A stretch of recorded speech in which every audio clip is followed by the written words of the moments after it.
I was dead set on being a chef. I was gonna go to culinary school, and I applied and I got in, and they said, you still have to apply to other schools. So I applied to family schools, one of them being VMI. And I did not realize how excited my mom was about it. She came when she got the packet and interrupted my math class, pulled me out of math class, and I stood there and opened the packet. And she was so excited. And she told me that she wished she had been able to go to VMI because she wanted to be an engineer. And it just kept rolling around in my head, like maybe I should consider it.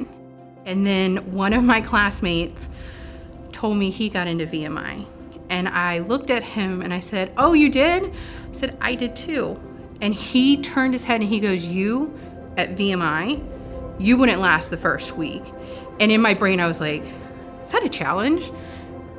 And I went home and I asked my dad for the $300 deposit, and here we are.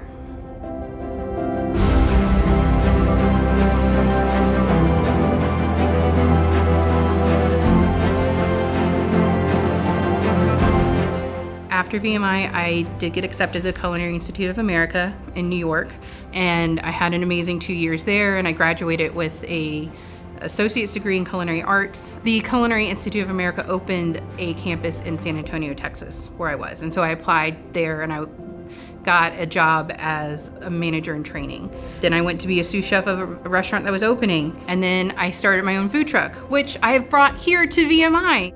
And now I work in the tech world of food, which is strange to say, like how all the dots get connected.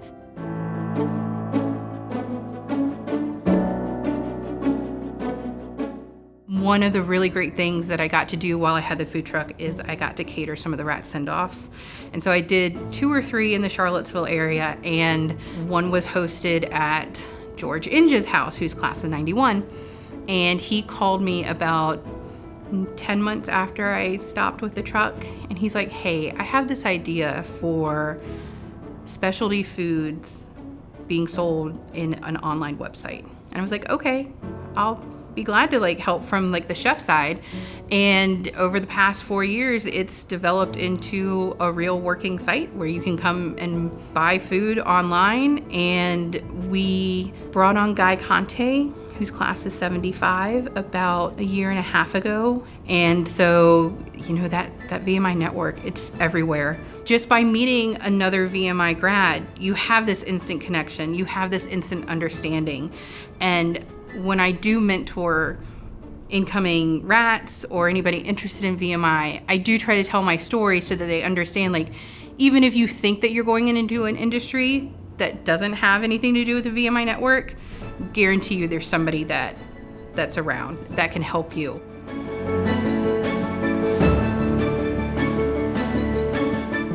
It's important for me to be involved with the Alumni Association because I want to show other women that they can be involved too. It's a little bit of a sore subject that sometimes women don't feel represented by the Alumni Association here, and I want to help rectify that.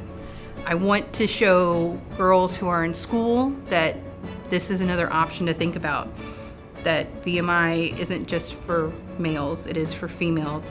And look at these amazing female grads that we have out there.